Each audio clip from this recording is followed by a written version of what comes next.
Universidade de Poitiers, da França, tá? Então, professora, seja muito bem-vinda, é um prazer enorme tê-la aqui conosco, e eu, em seguida, vou passar ao professor Avelino, que vai coordenar toda a atividade. Mas antes, eu queria só registrar, né, nesse momento político que a gente vive no Brasil e de crise de pandemia também, o que todos já sabem, né, que foi a saída do ministro da Educação, o que nos dá um alívio, mas ao mesmo tempo atenção em relação ao que virá no lugar dele, né? Estamos numa situação em que, infelizmente, a gente está vivenciando a cada dia na prática a chamada lei de Murphy, que tudo pode piorar.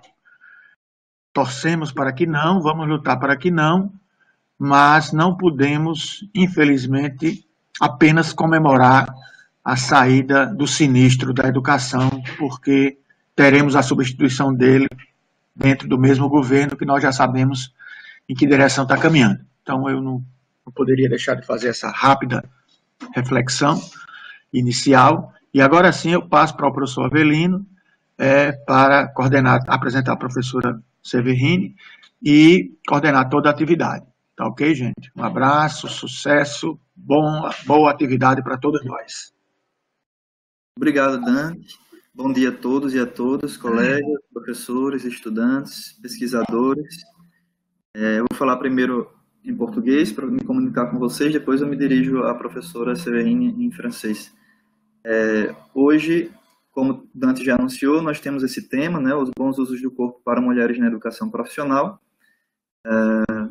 Essa atividade ela também se insere na programação do PPGEP ao vivo durante esse período de pandemia, de confinamento, e ela também faz parte das atividades de internacionalização do programa, né, nas nossas parcerias internacionais com colegas de países da América Latina e da França, da Europa, hoje especificamente com uma colega da França, a professora Severine, que é uma especialista nos estudos de sociologia da educação, especificamente em sociologia das relações de gênero, né?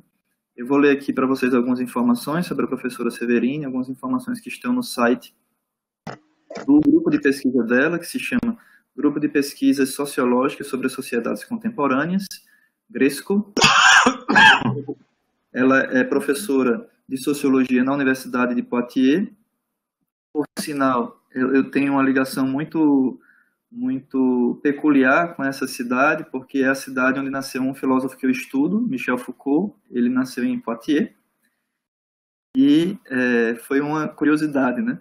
Mas a professora Severine, ela trabalha com a temática da sociologia das relações sociais de sexo e de gênero, sociologia da escola, especificamente na educação profissional, sociologia das classes populares, sociologia do desvio e sociologia da socialização. Recentemente, ela publicou a obra Meninas e Meninos no Liceu Profissional, Relação com a Escola, Relação de Gênero, coorganizou publicações coletivas como a diferenciação social das crianças, pesquisas sobre e nas famílias, e também coordenou com Julien Gauthier um dossiê na revista Escolet, intitulada Questões de Gênero na Escola. Então, essa é a nossa colega de hoje, que vai fazer a sua apresentação, e nós teremos, inicialmente, a apresentação dela vai ser feita toda em francês. Nós vamos acompanhar o texto que ela vai ler em francês aqui nos slides, em português, a tradução. Ela vai falar lentamente, ela vai ler o texto lentamente, e eu também vou passar aqui lentamente os slides, né? Nós vamos acompanhando esses slides até o fim, ela vai estar bem fiel ao texto. E após a apresentação, como de costume, a gente vai fazer uma pequena discussão, questões entre nós, questões à professora também. Nessa parte das questões, nós vamos ser auxiliados pelo nosso colega professor e doutorando, Cleiton. Então, quem tiver questões, vai colocando aí no chat ao longo da apresentação. Cleiton vai traduzir e, assim que iniciar as questões, ele vai apresentar as questões à professora Severine e a gente começa o diálogo, certo? Eu acho que essas são as informações básicas. Mais uma vez a gente agradece a coordenação do programa também por essa oportunidade, né, de colaboração. e a todos e a todas que estão presentes também do IFRN e de outras instituições. Bon, bonjour Séverine. Bonjour. Bienvenue à nouveau. Là, on est dans une activité qui s'appelle École doctorale en ligne. On fait de conférences avec des invités d'un peu partout au Brésil. On a eu déjà 3 rencontres en ligne. Celui-là avec vous, c'est le 4e. On a des étudiants, on a des chercheurs, on a des professeurs qui nous écoutent et nous entendent et nous regardent. Et ça, c'est un moment très, très péculier pour nous au Brésil parce que hier soir, le ministre de l'Éducation, il s'est démissionné. Hier soir. Donc, on vit un problème politique mondial, mais on vit une situation très singulière chez nous aussi. Peut-être vous avez entendu déjà un peu sur la situation brésilienne, on vit l'ascension des formes néofascistes d'organisation du pouvoir, et l'éducation, elle n'est pas exclue de ces contextes-là. Bon, je vous ai présenté, j'ai parlé un petit peu aux étudiants et aux spectateurs sur vos productions scientifiques, vos publications, votre ouvrage collectif, votre ouvrage aussi, que je pense que c'est originaire de votre thèse, je ne sais pas. Oui, absolument. Votre thèse. Et voilà, donc je leur ai dit aussi qu'on va parler pendant 30 minutes, 40 minutes. Vous êtes toujours collés au texte pour qu'on puisse aussi regarder le diapo à chaque fois. Et après, notre collègue qui est enseignante aussi à l'IFRN, il est doctorant, Clayton, il va traduire les questions au fur et à mesure qu'elles sont mises dans le chat.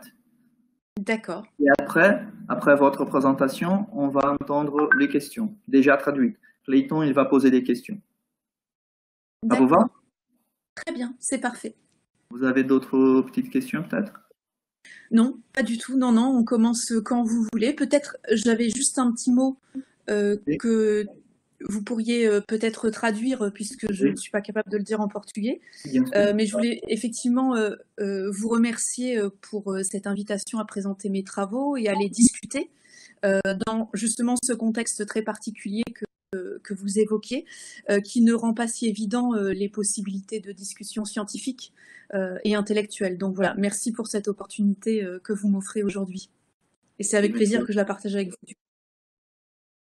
A professora Séverine gostaria, antes de iniciar a conferência, de agradecer a todos e agradecer, sobretudo, a coordenação do programa por essa oportunidade de compartilhar esses saberes produzidos, essas produções científicas, e, sobretudo, nesse contexto muito particular e peculiar do Brasil, nesse momento político de crise e de situações que nos acompanham há um certo tempo. É um prazer compartilhar isso com todos nós. E ela vai iniciar agora a apresentação.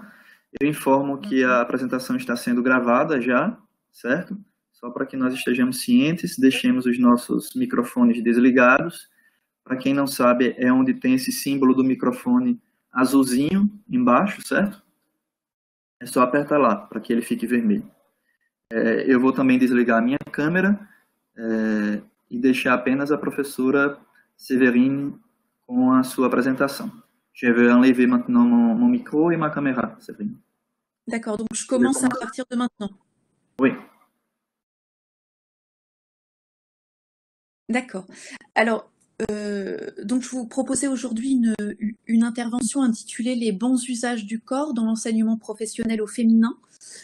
L'exemple du baccalauréat professionnel soins et services à la personne et au territoire.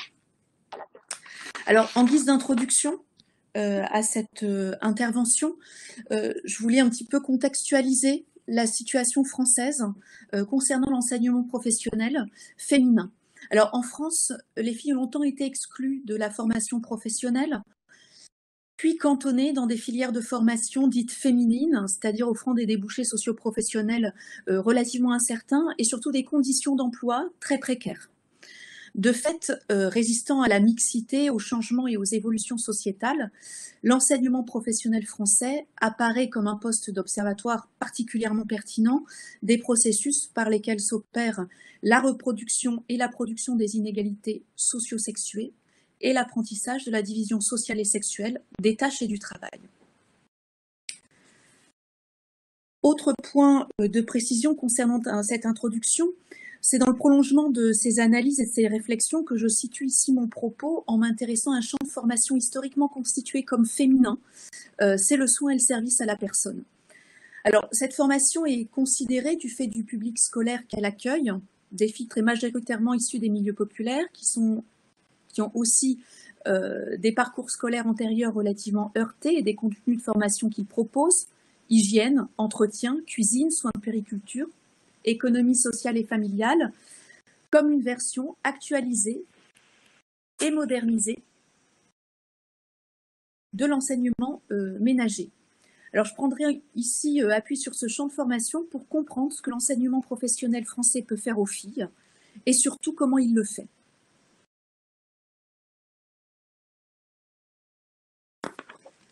Alors, deux précisions d'abord. L'enseignement ménager naît dans le dernier quart du XIXe siècle et il disparaît en 1984. Et sur cette période, il forme toute une génération de femmes à la rationalisation des pratiques domestiques, la cuisine, la couture, l'hygiène, les soins de puériculture et la gestion du budget familial. M'intéresser aux filles dans le cadre de cette contribution ne signifie pas qu'elles sont les seules destinatrices du travail socialisateur engagé dans ce champ de formation. Les garçons font l'objet aussi d'un même travail, mais dont les formes et l'intensité peuvent varier du fait de leur appartenance de sexe. Concernant le plan de mon intervention maintenant, je l'organiserai donc en deux temps. Donc, dans une première partie de ma réflexion, je montrerai que les filles sont incitées de manière plus ou moins explicite, mais toujours diffuse, par les contenus d'enseignement et par les dispositifs pédagogiques mis en œuvre, à adopter des manières d'être, de faire, de parler, de se vêtir, de se tenir, bref, tout un répertoire de dispositions à être, à agir et à penser, qui sont jugées conformes à un univers professionnel orienté vers le soin et le service aux autres.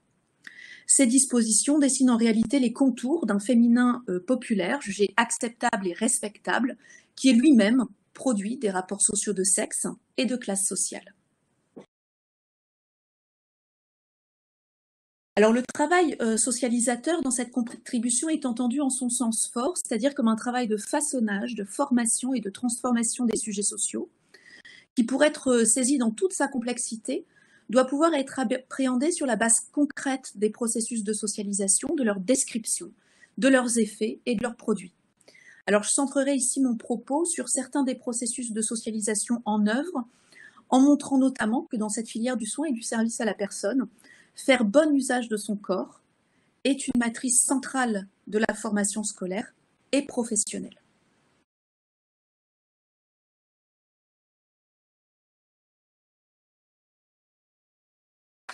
Alors, je prolongerai ce premier moment de réflexion par un second qui sera consacré à l'analyse des contenus, qui est entendu comme contenu pratique, de normes, de valeurs, des techniques et des pratiques professionnelles qui sont enseignées aux élèves et qui mettent en jeu le corps des filles. Alors, ce travail présente un double intérêt au moins. En même temps qu'il invite à déconstruire l'évidence des dispositions naturelles des filles pour le soin et le service à la personne, il permet de se saisir des formes précises et concrètes du travail auquel ces filles sont préparées et d'en déduire la position dans la division sociale du travail qui leur est assignée.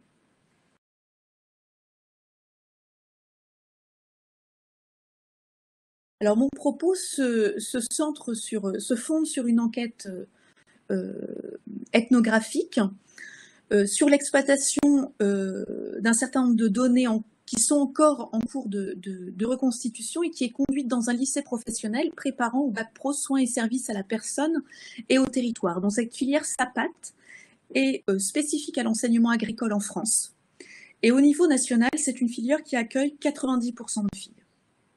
Le public très féminisé accueilli dans ces filières de l'enseignement agricole a deux autres particularités. Il est essentiellement issu du milieu rural et des milieux populaires. Alors, j'utilise la formule milieu populaire au pluriel pour signifier la variété des positions dans l'espace social auquel elle réfère. Alors, les parcours scolaires antérieurs de ces élèves ont été, comme pour beaucoup d'élèves de l'enseignement professionnel en France, peu qualifiants, relativement chaotiques, marqués par le redoublement et où les orientations précoces dans les filières professionnelles, telles que les classes de 3e professionnelle ou les MFR, maisons familiales rurales. Ces élèves ont donc fait rarement le choix de leur orientation en lycée professionnel ou l'ont fait plutôt sous la modalité du choix par dépit. C'est une formule que j'emprunte aux élèves eux-mêmes. Et par dépit, en l'occurrence, de n'avoir pu intégrer les filières de l'enseignement général. À ce stade donc de mon travail, l'enquête ethnographique a permis l'observation de 75 heures de classe, des classes de seconde, de première et de terminale baccalauréat professionnel, essentiellement dans des disciplines dites techniques et professionnelles, mais aussi dans les disciplines d'enseignement général, telles que le français ou l'histoire-géographie. Quelles que soient les disciplines, et viser l'apprentissage de savoirs scolaires, de compétences, de contenus, de gestes et de techniques professionnelles. À cet apprentissage proprement scolaire, professionnalisant, s'associent des types d'apprentissage plus diffus et aussi probablement moins visibles, mais auxquels l'observatrice de terrain, évidemment, se doit d'être attentive. Alors, ce sont effectivement des rapports au temps, à l'espace, au corps, à l'organisation, à la division et à la hiérarchisation des tâches et du travail qui sont transmis aux élèves et qui réfèrent à des principes socialisateurs particulièrement puissants au lycée professionnel. L'enquête ethnographique a de même permis la visite des lieux de stage des élèves, uniquement des structures qui accueillent des personnes âgées et handicapées, et la rencontre avec l'enseignant ou les maîtres de stage qui accueillent l'élève en structure professionnelle et encadrent son travail. Cette pratique de l'observation des quotidiens scolaires vise en réalité le repérage d'indices manifestant un travail dispositionnel, et c'est précisément de la récurrence de ces indices que nous déduisons certaines des formes de logique socialisatrice à l'œuvre dans ce champ de formation.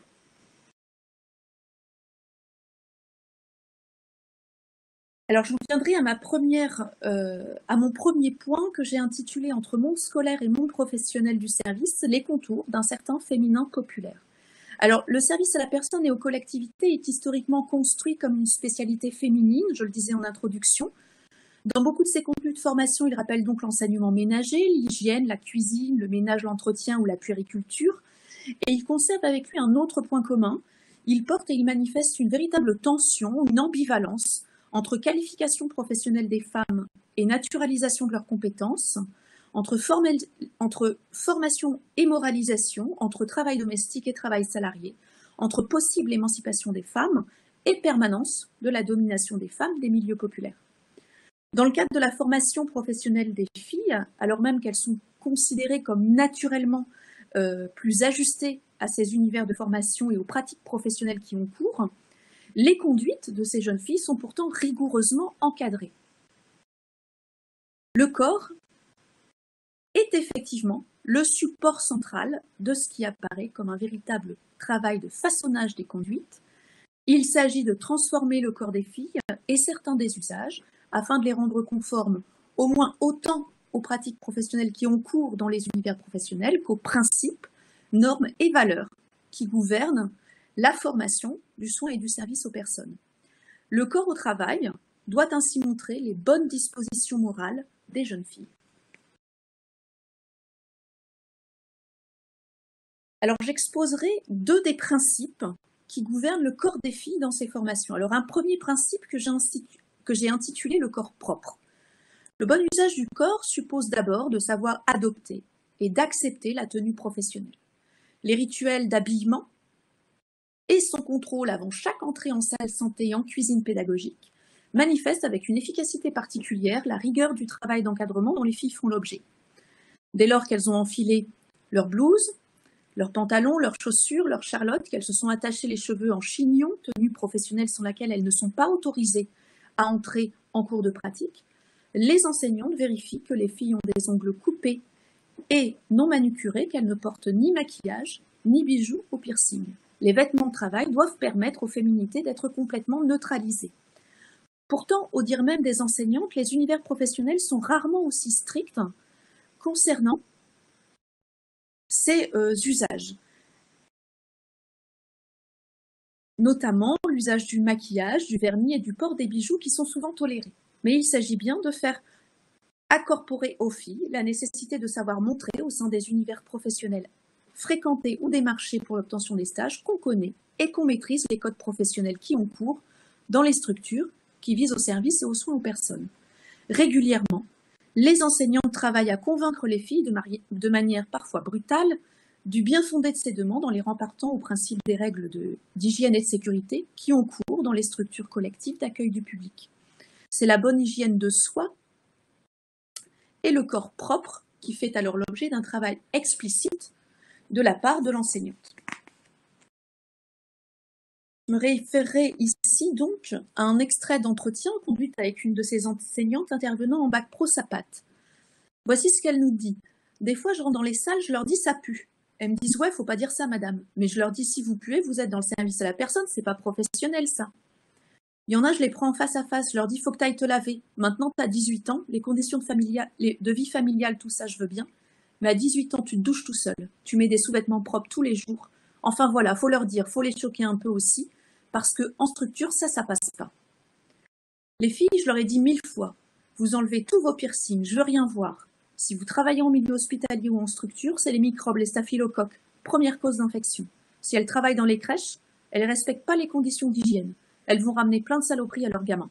Donc ça, c'est un entretien avec Amandine, enseignante d'économie sociale et familiale.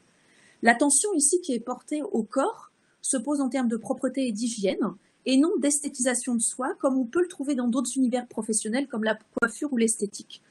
C'est la professionnalisation des filles qui apparaît ici visée et qui se fonde au moins en partie sur la transmission d'une féminité relativement neutralisée.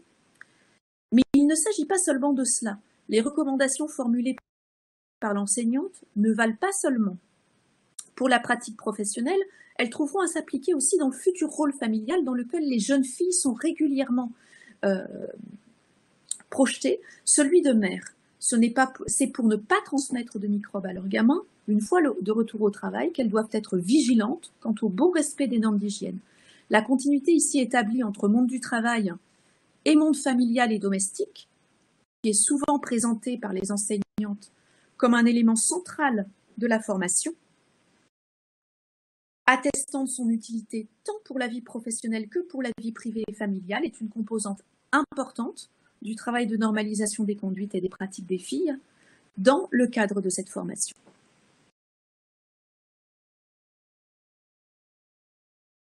Après ce premier principe que j'ai intitulé le corps propre, le second principe que j'ai cette fois-ci intitulé le corps décent. Le corps sexualisé des filles apparaît comme un axe de préoccupation important chez les agents scolaires.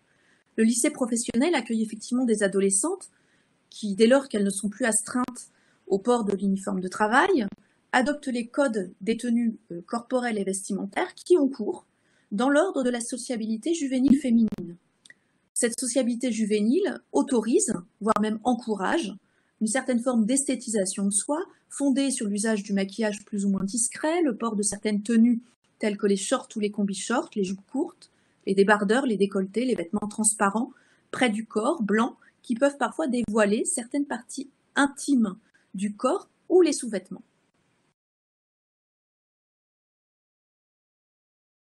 Les jeunes filles, de fait, doivent prendre la mesure du manque de décence qui est sous-tendu par un corps jugé toujours trop dévoilé. L'exis corporel qu'il s'agit de transmettre aux jeunes filles dans ce cadre scolaire professionnalisant dessine bel et bien les traits d'un certain féminin populaire jugé acceptable et respectable, une féminité mesurée et contenue qui doit tenir ses distances avec une féminité adolescente et populaire, souvent jugée trop sexualisée et donc potentiellement vulgaire. La socialisation corporelle, qui s'opère par des mises en discussion des formes acceptables d'esthétisation de soi des filles, engage plus qu'un travail sur les corps.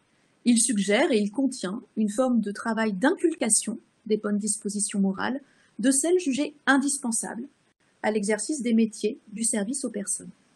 Attitudes corporelles et morales sont ici étroitement intriquées dans le discours des enseignantes.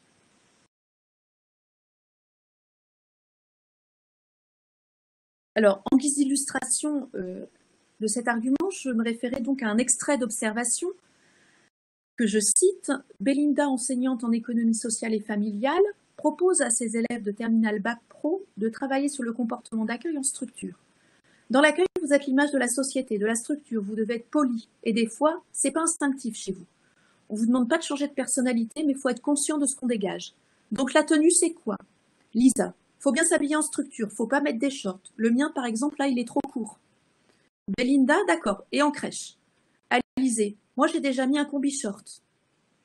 Belinda, on n'a pas le droit au jean troué, faites attention. Clara, bah moi j'en ai mis un pourtant. Belinda, oui, alors, généralement, ils aiment pas. Bon, il faut voir toujours en fonction de la structure et de ne pas faire des excès. Vous n'allez pas venir en guêpière. Soyez à l'écoute, c'est votre boulot. Ne vous vexez pas si un maître de stage vous dit quelque chose. Dites pas, bah, si c'est ça, je m'en vais, c'est le savoir-être. Et en école, pas de short. Et votre poitrine, si vous avez une poitrine débordante, c'est pas pareil quand on porte un débardeur que quand on a presque rien. Le cours débute donc par une discussion autour des tenues potentiellement acceptables selon les structures professionnelles fréquentées. On perçoit bien le travail d'encadrement des risques d'une trop forte sexualisation des corps par la référence explicite aux formes de dévoilement du corps dont il s'agit de poser le caractère désajusté en structure professionnelle. La guêpière, la poitrine trop imposante, le short sans collant qui dévoile trop les jambes.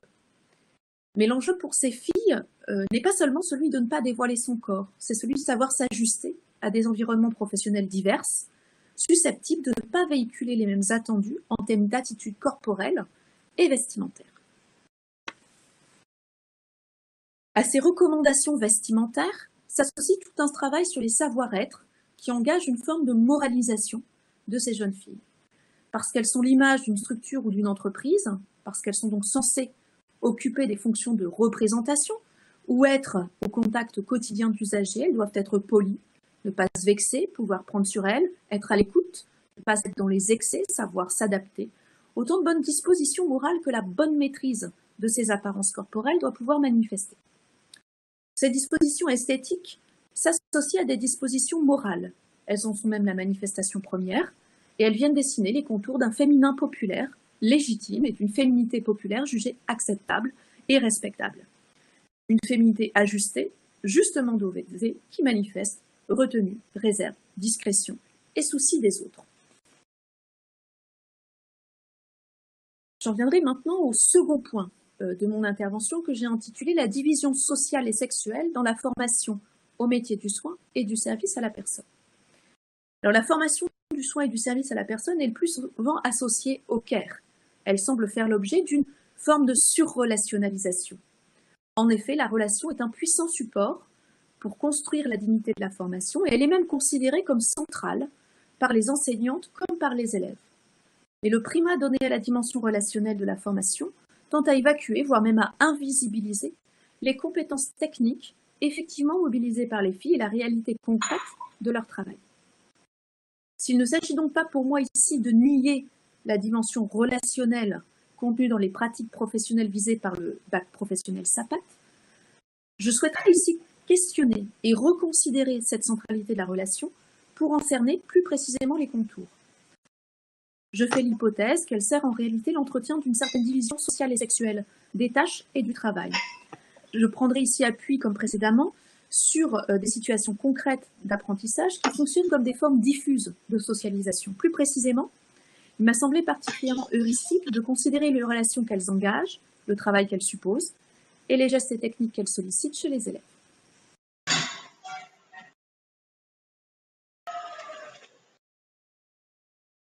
Alors, une première sous-partie que j'ai intitulée de la naturalisation de la compétence relationnelle à l'apprentissage de la relation standardisée et asymétrique.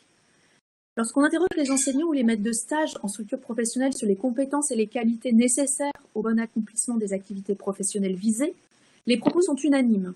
L'empathie, la douceur, le calme, l'attention à autrui, les capacités d'écoute sont en fait autant des éléments de caractère qui sont considérés comme essentiels. En référant ces qualités au caractère des individus, les enseignants tentent à les associer à une disposition naturelle pour la relation. Or, ériger ces compétences, ces qualités en fait de nature, suppose qu'ils ne nécessitent aucune mise au travail particulière.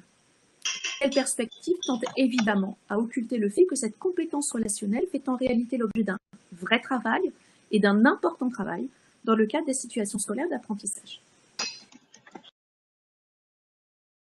Effectivement, dans les situations de soins au service aux personnes, les filles sont incitées à s'engager dans une relation asymétrique, dont je vais tenter ici d'expliciter certaines des formes et des contenus. La dimension relationnelle des pratiques du soin en salle santé s'incarne d'abord dans la nécessité de mettre en œuvre un certain type de pratiques communicationnelles avec les personnes qui sont prises en charge.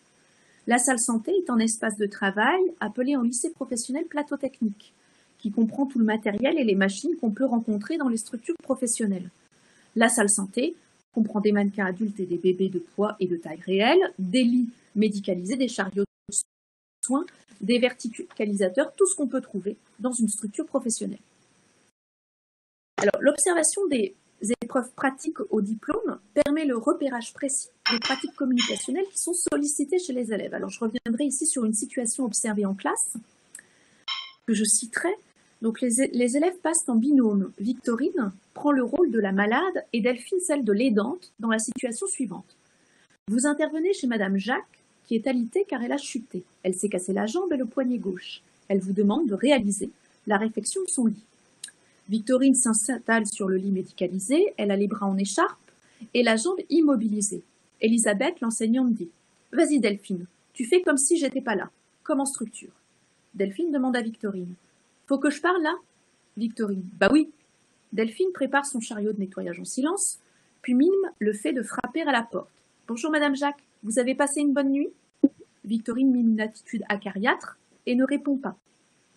Delphine « Bon Madame Jacques, je vais vous mettre dans votre fauteuil. » Delphine saisit Victorine, mais elle trébuche contre le chariot de nettoyage.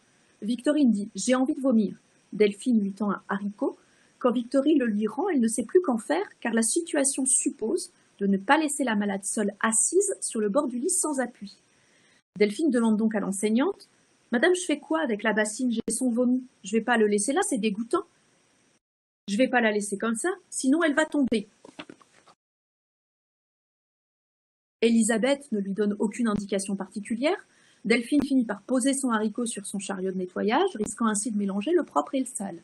Elle reprend l'enchaînement de ses gestes, mettre ses gants de nettoyage, plier la couette et les draps, les mettre au sale, désinfecter le matelas, refaire le lit avec des draps propres.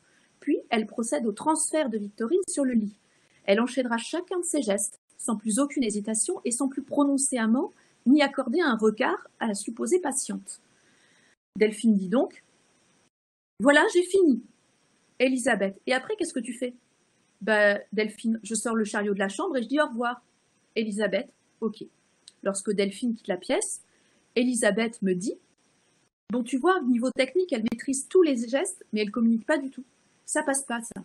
Elle a du mal à parler, à dire bonjour. Elle regarde pas la personne. Elle repositionne la personne sur son lit, mais elle est censée lui demander si elle veut. Bon, enfin, la communication, là, ça manque. » Dans ce type de situation très récurrente, sont en réalité sollicitées des pratiques communicationnelles basiques, dire bonjour, au revoir, s'enquérir d'un état de santé, que les élèves ne mettent jamais naturellement à l'œuvre. Ces pratiques communicationnelles nécessitent la mise en œuvre d'un langage verbal et non verbal, adapté et porté par les corps. Les regards, les sourires, l'usage des formules de politesse, simples, doivent pouvoir manifester que les filles sont engagées dans la relation avec le bénéficiaire du soin. Si elles peuvent a priori apparaître assez simples, l'observation des situations montre que ces pratiques supposent toujours, de la part des élèves, un effort perceptible dans les hésitations à parler. Faut que je parle là, les oublis de formules de politesse d'usage, les maladresses dans les prises de parole, que ces prises de parole soient trop timides, peu audibles, ou en contraire trop importantes ou envahissantes, les silences prolongés, les visages fermés, trop peu souriants et avenants, sont à proscrire. Les filles ne doivent pas prendre le risque de trop déshumaniser l'acte professionnel. Or, la difficulté manifeste des situations professionnelles proposées aux élèves, comme c'est le cas pour Delphine, est qu'elles doivent à la fois mettre en œuvre des gestes techniques et des techniques relationnelles.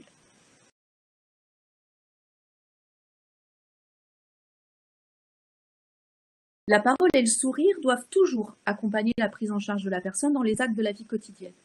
Mais si la situation l'exige, les jeunes filles doivent aussi savoir faire plus. Elles doivent notamment pouvoir faire avec les mauvaises humeurs, les plaintes, les réprimandes ou les reproches des personnes malades auprès desquelles elles sont à intervenir, sans y répondre ou sans y porter d'attention particulière. Ces pratiques communicationnelles engagées dans la prise en charge du soin mobilise des attentes en termes de déférence, entendues comme une capacité à faire avec et à accepter des formes possibles de vexation, de provocation, voire même d'humiliation de la part de ces jeunes filles. J'en viendrai ici à ma seconde et dernière sous-partie pour décrire ce que j'ai appelé le nœud technique et relationnel. Vous devez travailler vite et avec le sourire. Cette phrase régulièrement entendue en salle de cours condense les attentes dispositionnelles de la formation, rapidité d'exécution et goût des autres. Le primat de la relation, pour laquelle on disposerait de qualités supposément naturelles, voire même parfois d'un don, tend à entretenir une vision relativement en chantier des métiers auxquels la formation de soins et de services aux personnes prépare. Il vient de même occulter tout un ensemble d'activités, de tâches et de contraintes d'exécution qui font pourtant les quotidiens de ces petits métiers de service au féminin. De la même manière, il efface d'une certaine manière le degré de technicité contenu dans certaines des dimensions pratiques et matérielles du travail.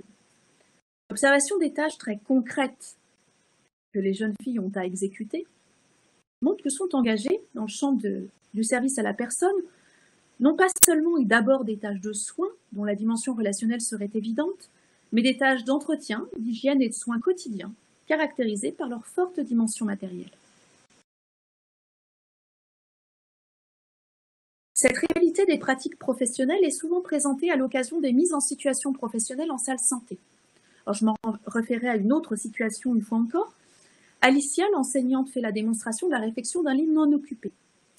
Alicia dit, alors faut faire attention. Le mot d'ordre que vous devez jamais oublier, c'est quoi? Jeanne répond, confort, hygiène et sécurité.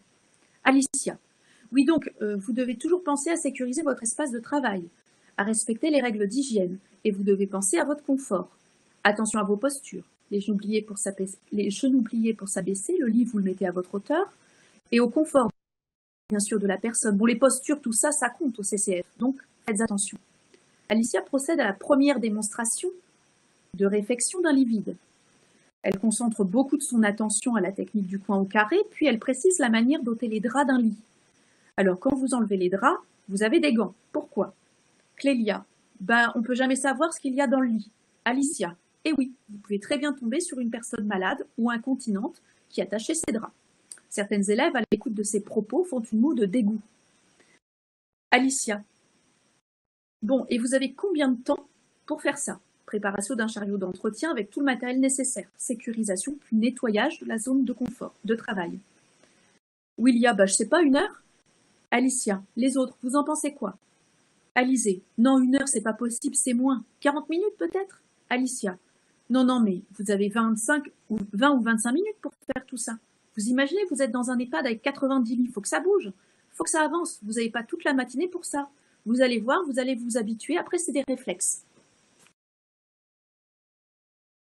Cette mise en situation professionnelle condense en réalité et révèle tout un ensemble de contraintes et de réalités professionnelles auxquelles les jeunes filles peuvent être confrontées et auxquelles elles sont bel et bien d'une certaine manière préparées dans le cadre scolaire. La démonstration de la réfection d'un lit occupé par l'enseignante conduit cette dernière à expliciter les conditions de travail et les dimensions matérielles des tâches auxquelles elle se confronte, répétitivité des actes standardisés, rapidité d'exécution, contact avec les salissures et les souillures. La pénibilité des tâches et leur répétitivité supposent une attention portée aux postures corporelles nécessaires au travail, qui font d'ailleurs l'objet d'un critère d'évaluation lors du CCF et formalisé par les termes de respect de l'ergonomie. Il s'agit bel et bien de rendre son corps durablement apte au travail et résistant. Vous devez penser à votre confort, attention à vos postures, vous pliez les genoux, vous mettez le lit à votre hauteur. Mais ce qu'on perçoit aussi dans les modes de gestion de la situation professionnelle suggérés par l'enseignante, c'est que les dimensions matérielles et relationnelles sont nouées et que ce nœud engage une certaine conception de la relation supposée s'engager dans ces petits métiers au féminin. Je m'en référais à un avant-dernier extrait du journal d'observation. Élise, l'enseignante. Alors on fait la réflexion d'un lit occupé. C'est comme en structure, on commence par quoi en entrant dans la chambre? Alizée, on dit bonjour. Élise, oui. Manon, on dit comment allez-vous? Élise, bon très bien, bon la personne elle est dans le lit. Vous lui dites quoi? Chloé, ce qu'on va faire? Élise, oui très bien. Si vous expliquez ce que vous faites, la personne, elle a moins peur. Et puis, elle peut vous aider aussi, pour que vous n'ayez pas tout à porter. Il faut penser à votre posture. Bon, vous vous mettez sur les postes de travail et je veux vous entendre communiquer. L'échange extrêmement standardisé avec la personne âgée ou malade, mimée dans le cadre de cette situation, est encadré. Elle a un sens précis qui n'est pas seulement, ou peut-être pas d'abord, celui de la relation. Saluer, s'informer de l'état de santé d'un patient, l'informer des actes qu'on accomplit avec et auprès de lui, engage certes une forme de relation, mais cette relation est aussi mise au service de l'acte technique qu'elle peut permettre de faciliter.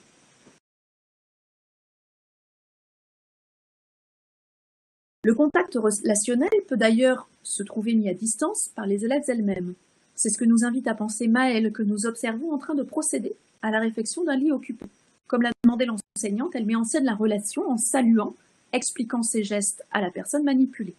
Nous lui demandons s'il ne lui est jamais arrivé d'avoir à être au contact de personnes désagréables. Maëlle nous répond « Ah ben ça arrive, madame !» Je lui dis « Et tu fais quoi dans ces cas-là » Maëlle me dit « Oh ben ça c'est rien, on répond pas, après on fait notre travail et puis c'est tout. » La mise à distance des relations difficiles n'est pas toujours aussi nette et évidente de la part des élèves, mais dans ce cas précis, elle peut être lue de deux façons au moins. Soit comme une forme de soumission à la relation à l'usager qui engage les filles dans une position dominée, soit comme une mise à distance de ce qu'engage la relation de service, un rapport asymétrique et possiblement hiérarchisant entre un pourvoyeur de soins et son bénéficiaire. De fait, pour échapper à la relation, les filles peuvent choisir d'investir la dimension technique du travail qui devient finalement le seul travail.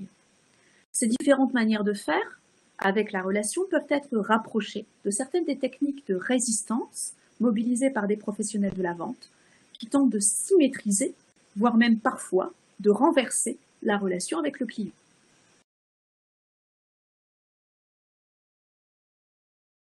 Alors, en guise de conclusion, 3 points.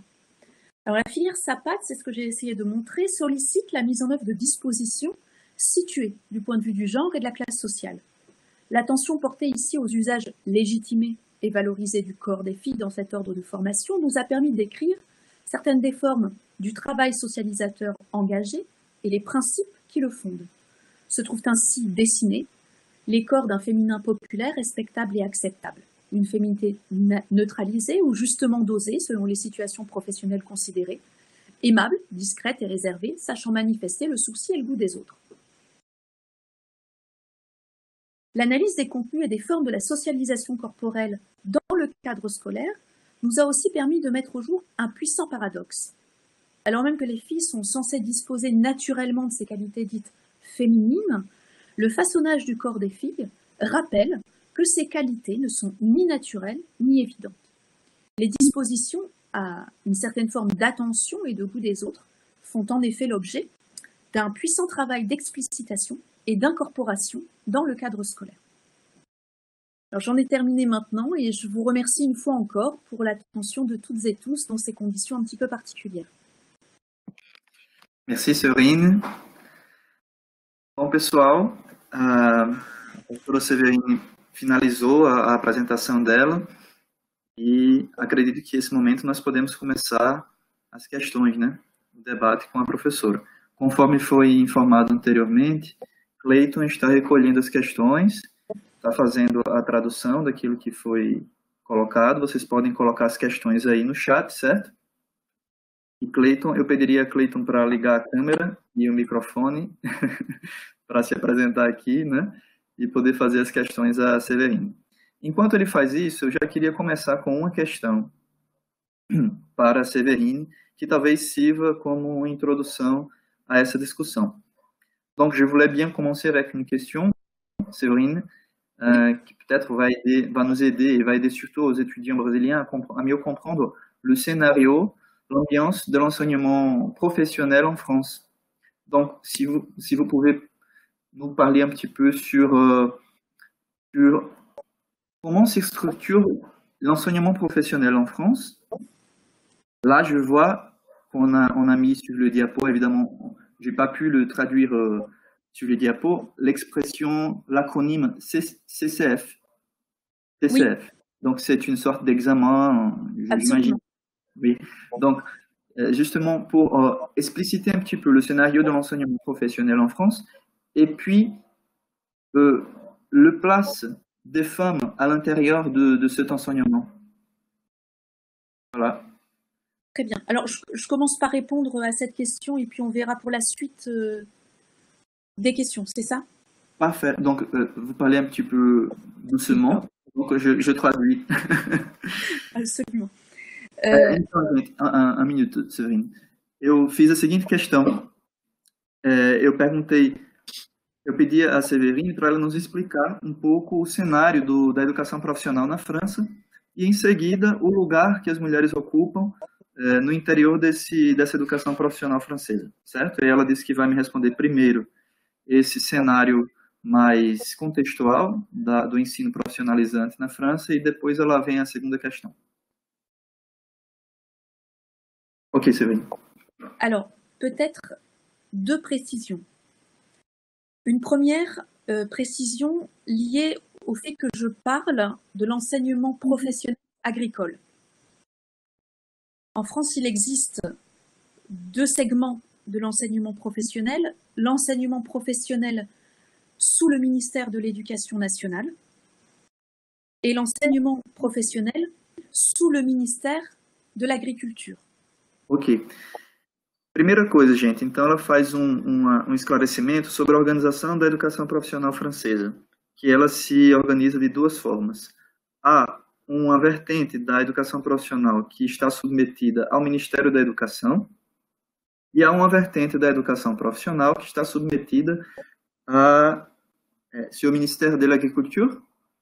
Oui, c'est ça. Está submetida ao Ministério da Agricultura. E ela fala, nessa apresentação, dessa modalidade que está submetida ao Ministério da Agricultura. Donc, le parcours SAPAT, il est soumis au Ministère de l'Agriculture.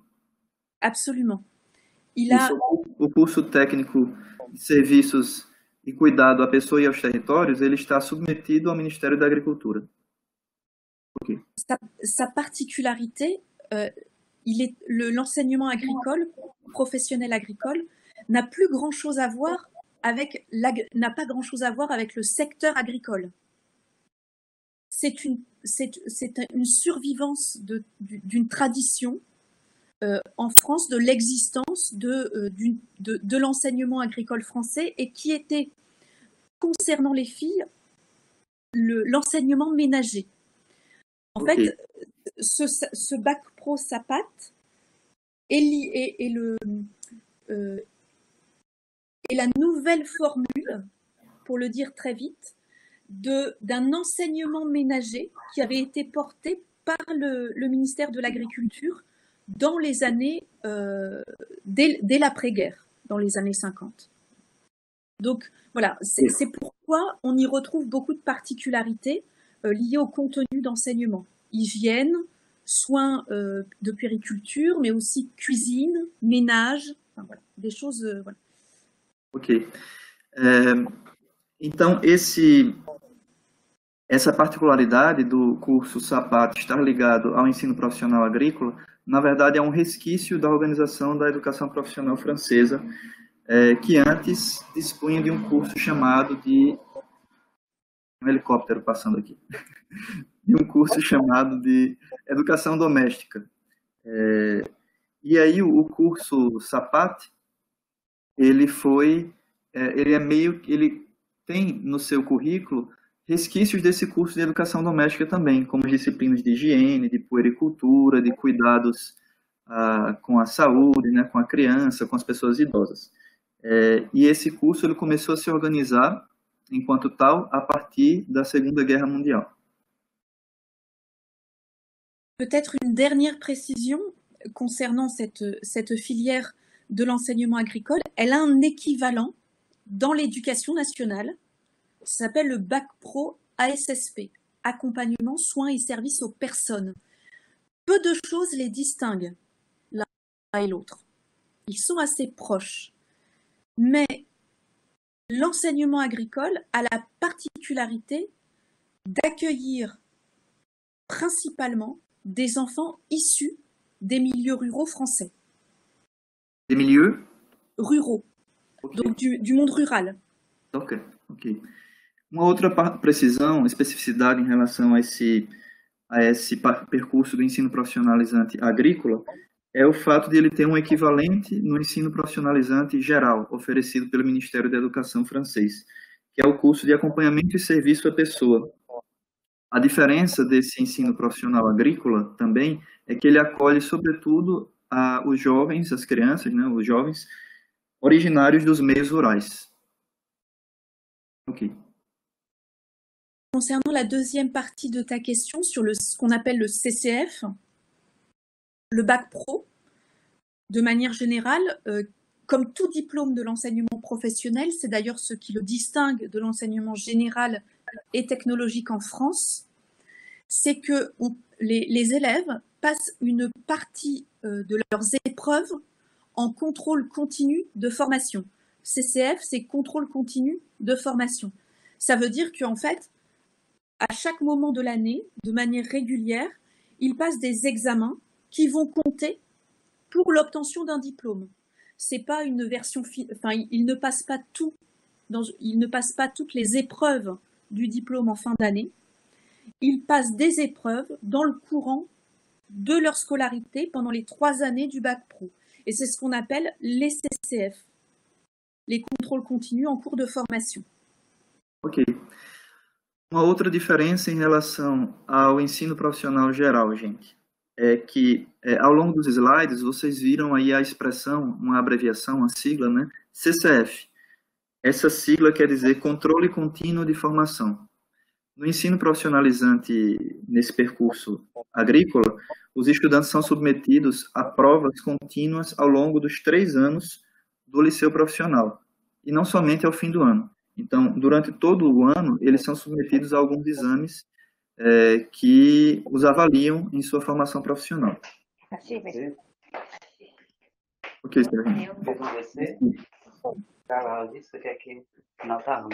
Cleiton, acho que podemos ir para as outras questões.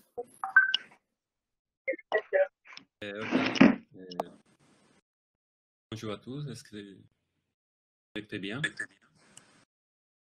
Fala um pouquinho mais alto. Un peu plus fort. Vous m'entendez bien maintenant? Oui. D'accord. Il y a quelques questions ici. Dante avait demandé une première. Je ferai la deuxième question que Dante a demandé maintenant, qui fait rapport à cette première question demandée pour le professeur Avelino. Vous m'écoutez? Oui, oui, je t'entends. Oui. Le professeur Dante demande si ces cours a-t-il un lien direct avec l'enseignement général de base au primaire, au secondaire? Et est-ce qu'il y a une scolarité préalable et est-ce qu'elle est requise? Est-elle requise?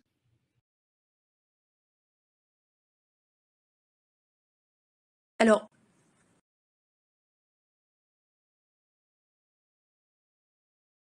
il n'y a rien de commun entre ce qui se passe en bac pro SAPAT et ce qui se passe dans ce qui est en France l'enseignement général et technologique.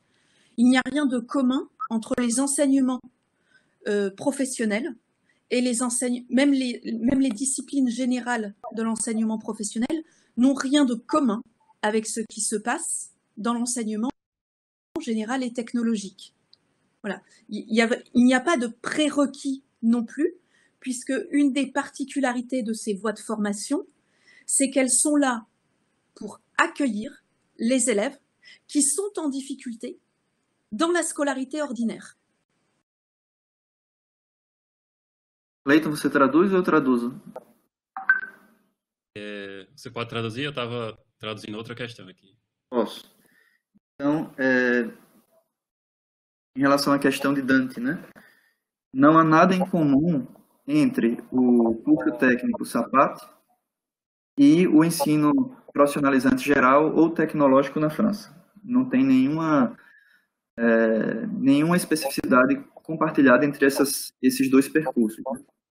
Aliás, entre esses três percursos, o geral, o tecnológico e o profissional ofertado pelo Ministério da Agricultura. E também não há pré-requisitos para ingressar nesse curso SAPAT, um curso técnico, serviços e cuidados da pessoa e aos territórios. A particularidade é que ele é preparado justamente para acolher os jovens oriundos de classes populares e em dificuldade de aprendizagem, geralmente aqueles que passam por processos de marginalização escolar.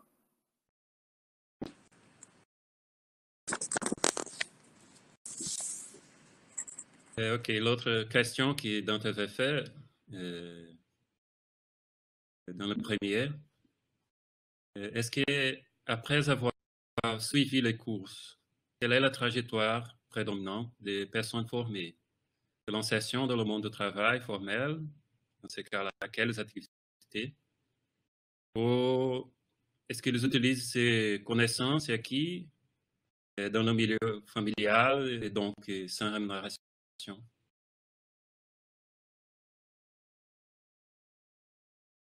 Alors, après avoir suivi cette voie de formation, comme pour beaucoup d'autres élèves, aujourd'hui en France, comme dans une logique de poursuite d'études, ces élèves de Bac Pro SAPAT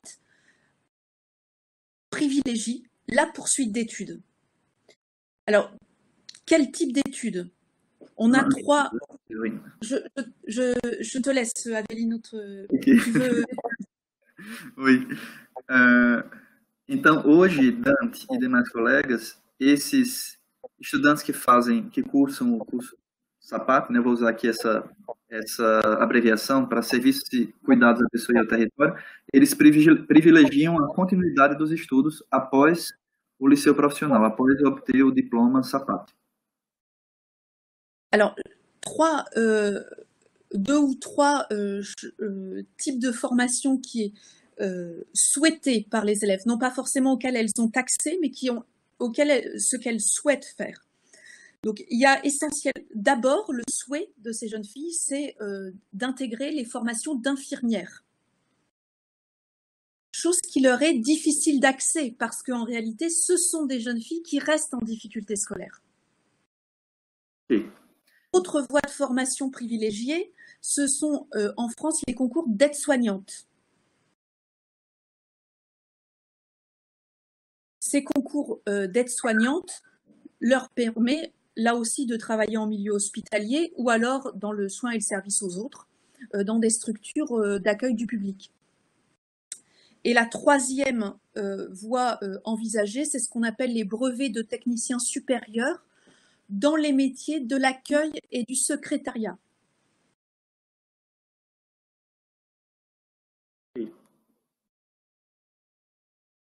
Então, esses jovens, ao escolher essa continuidade dos estudos, eles têm principalmente três escolhas. Essas jovens, sobretudo, né? Nós estamos aqui nos referindo às mulheres. Primeiro, elas tentam um diploma de enfermagem no nível superior, só que esse diploma é muito difícil porque elas já são oriundas de uma formação escolar deficitária. E o curso de enfermagem é um curso bastante concorrido. Em segundo lugar, elas procuram o diploma de cuidadoras. Elas podem trabalhar em hospitais ou em outras estruturas de acolhida a pessoas com necessidades. E em terceiro lugar, elas podem buscar o diploma de BTS. BTS, c'est Brevet de technicien supérieur. É o certificado de técnico superior. E elas podem trabalhar como recepcionistas, estruturas de acolhida às pessoas. Então, são essas três vias principais após o liceu profissional. La réalité, ça c'est les souhaits des élèves qui manifestent aussi un certain rapport à leur formation, mais la réalité, c'est que beaucoup d'entre elles vont avoir des places d'aide-soignantes, effectivement. Beaucoup d'entre elles ne vont pas avoir de travail du tout, parce que ça reste des formations peu diplômantes et peu qualifiantes. Ou alors, ça c'est vraiment en France quelque chose qui est difficilement valorisé, c'est ce qu'on appelle les aides à domicile. Donc, elles ne travaillent pas en structure hospitalière, mais elles sont embauchées par une structure qui envoie ces jeunes femmes dans des familles, notamment auprès des personnes âgées, pour les accompagner dans leur vie quotidienne. Donc, voilà, c'est 3 possibilités d'insertion professionnelle. En fait, 2 possibilités d'insertion professionnelle et beaucoup de chômage, quand même. Ok. Então, essas 3 vias apresentadas anteriormente são a que as estudantes querem fazer, não significa que elas vão conseguir fazer, né? Na verdade, o que acontece é que muitas delas terminam se tornando cuidadoras após o liceu profissional, o SAPAT. Muitas delas não vão conseguir trabalho, porque esse diploma do liceu profissional, SAPAT, ele é pouco qualificado, ele dá poucas possibilidades de conseguir emprego. As que conseguem emprego vão trabalhar nas casas das pessoas, cuidando de pessoas de idade, pessoas idosas, mas boa parte delas fica desempregada. Ok. Concernant la deuxième partie de question qui concernait le milieu familial, c'est-à-dire comment, enfin, si elles utilisaient ce qu'elles apprenaient en classe pour le monde familial, en entretien, ces jeunes filles disent apprendre des choses qui vont leur être utiles pour leur vie familiale future. Ce qui est sûr et ce qui pose question aux chercheurs, c'est qu'il ne s'agit pas pour elles seulement d'apprendre des gestes et des techniques qu'elles vont réutiliser dans l'univers familial, notamment dans le soin aux enfants, c'est qu'elles vont aussi acquérir un certain nombre de valeurs qui sont liées à cette féminité respectable. Savoir tenir son foyer, bien élever ses enfants, avoir pas un nombre trop important d'enfants pour pouvoir leur assurer un avenir. Vous voyez, toutes ces valeurs de classe moyenne qui vont leur être transmises dans le cadre des cours, pas de manière forcément volontaire ou consciente, mais c'est quelque chose qui trame, qui est toujours sous-tendu par les situations d'apprentissage. Ça, c'est des choses, c'est une formation qui les fait passer de ce statut de jeune fille à future mère. Et souvent, elles sont projetées dans ce futur rôle familial d'épouse ou de mère. Ok. Em relação à segunda parte da questão de Dante, né, relacionada à aprendizagem do liceu profissional e como ela se relaciona com a família, ela diz que, durante as entrevistas, algumas alunas falam que sim, elas vão utilizar aquilo que elas estão aprendendo na família, esses gestos técnicos, gestos profissionais, elas vão utilizar sim. Mas, sobretudo, a compreensão da pesquisadora com essa etnografia é de que elas vão adquirir um certo número de valores que são ligados a essa feminilidade respeitável, valores que são ligados na verdade, valores de classe média, né, que essas meninas elas querem incorporar de maneira consciente ou inconscientemente, né, não necessariamente isso é claro, mas que vão ajudá-las nesse processo de transformação de jovem, né, de adolescente jovem, mulher jovem, ao seu futuro lugar de mãe e de esposa. Okay. Merci, Séverine. Merci.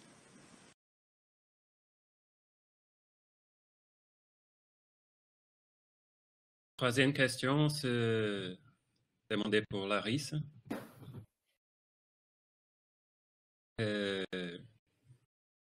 Demande est-ce que ces filles travaillent-elles également sur le terrain?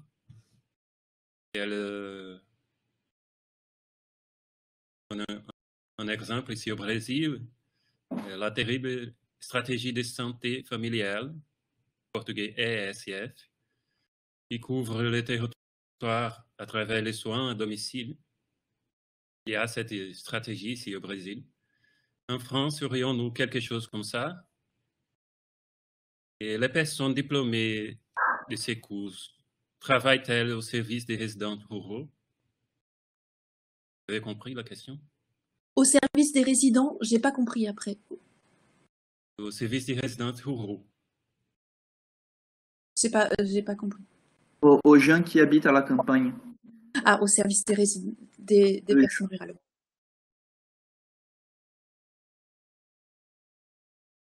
Alors, certaines de ces jeunes filles, il faut savoir qu'elles ont entre 15 et 17 ans.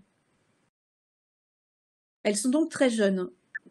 Certaines de ces jeunes filles travaillent pendant leur formation, essentiellement dans ce qui est le plus demandeur d'emploi en France, c'est les EHPAD, donc les structures médicalisées d'accueil des personnes âgées. Pendant les vacances scolaires, un certain nombre d'entre elles y travaillent de manière rémunérée. C'est occasionnel. Souvent, d'ailleurs, elles affirment ne pas vouloir faire ça pour plus tard. Elles ne veulent pas en faire leur métier parce que c'est assez rude. C'est des contacts avec des personnes âgées, malades. Elles se confrontent à la maladie, à la mort, et elles sont très jeunes. Donc, de fait, quand elles y travaillent de manière sur un temps très limité, et surtout, elles disent « je ne veux pas faire ça pour mon futur métier ». Voilà. Então, Larissa, a primeira coisa é levar em consideração que essas jovens têm entre 15 e 17 anos quando elas cursam o SAPAT, né? E ao longo da formação profissional, no liceu profissional, elas já trabalham em algumas estruturas de acolhida a pessoas idosas, pessoas com problemas de saúde, principalmente durante as férias escolares. Elas já fazem esse tipo de trabalho. Porém, quando são perguntadas se elas querem continuar com esse tipo de ofício, né, de profissão no futuro, elas dizem que não, né, porque é pouco valorizado, é um trabalho muito rude, e além disso, elas se defrontam nessas experiências de trabalho durante as férias com questões muito, digamos assim, pesadas, né, como a doença, a morte, e a velhice, né? Então não é algo que elas gostariam de fazer para a vida toda.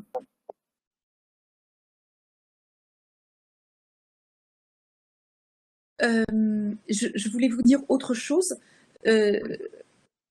En fait,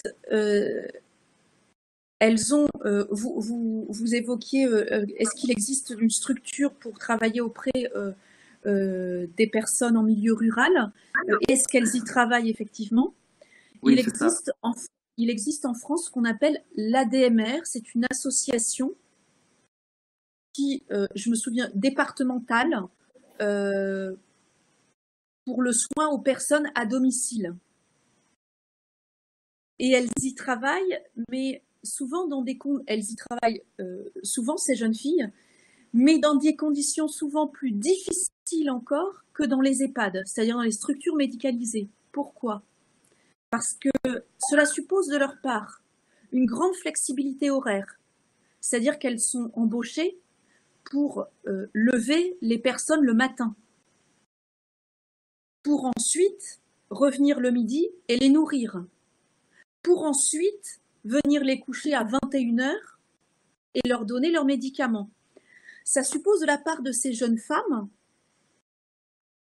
une grande flexibilité horaire qui est paradoxalement assez peu compatible avec une vie familiale qu'on leur assure pourtant dans les discours de la formation. Vous voyez, il y a une espèce de paradoxe entre ce qu'on propose comme activité professionnelle à ces jeunes femmes et leur quotidien de futures mères potentielles au foyer. C'est pas compatible en fait. Et là vraiment le travail en ADMR, c'est la chose qui est la plus difficile à faire pour ces jeunes filles. C'est d'ailleurs ce qu'elles ne veulent surtout pas faire. Uhum. Ainda na pergunta de Larissa, né? Severine fala que nas estruturas no campo francês, né, na vida rural francesa, existe uma estrutura chamada Associação Departamental para o Cuidado da Pessoa a Domicílio.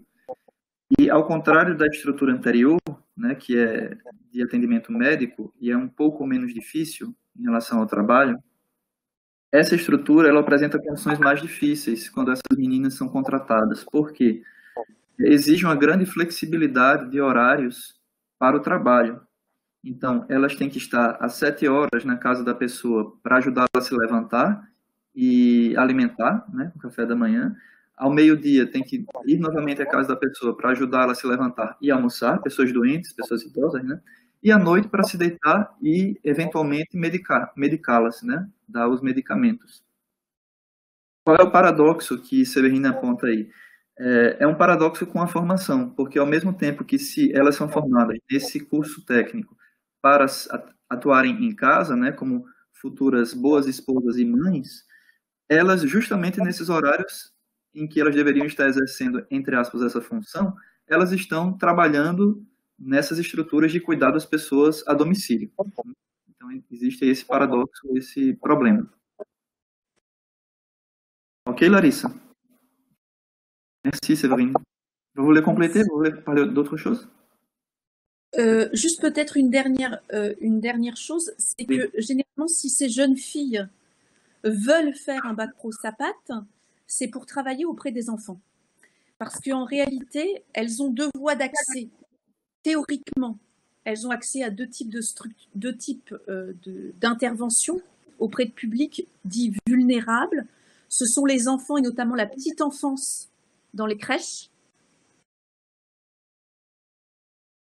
des postes d'assistante d'enseignante en école maternelle, mais qui sont très rares par rapport aux besoins qui existent d'accompagnement des personnes âgées. Pour autant, ces filles, pour la très grande majorité d'entre elles, font cette voie de formation pour travailler auprès des enfants. Mais dans la réalité, elles le feront pour très peu d'entre elles, ce sera le cas. Ok. Uma outra especificidade dessa formação é que elas também são autorizadas a trabalhar com crianças pequenas nas creches. E muitas delas fazem esse curso técnico justamente para ter essa oportunidade de trabalho. Elas podem trabalhar tanto na creche quanto enquanto assistente de professoras da educação infantil, né, das crianças bem pequenas mesmo, né, do nível 1, talvez, da educação brasileira. Só que essas realidades de trabalho, elas são muito raras mesmo. É muito difícil algumas dessas jovens conseguirem esse tipo de trabalho, mas é o que elas gostariam de fazer, quando, na verdade, o que acontece é que elas são encaminhadas para essas outras realidades profissionais de cuidar das pessoas idosas e doentes. Ok, merci, Sylvain. Ok, ça va? Ilan a demandé une autre question. Apporte une chose qu'elle apercevoir. Elle voit que nous avons ici, là-bas en France une éducation pauvre, hein, faible. C'est ce qu'elle pense pour les personnes des classes sociales plus bas. Parce que nous permettent l'accès direct à l'éducation supérieure. Ce que ne permet pas, c'est l'accès direct. Est-ce que c'est ça ou il y a une valorisation pour la formation technique dans le monde du travail? Alors, c'est un petit peu plus...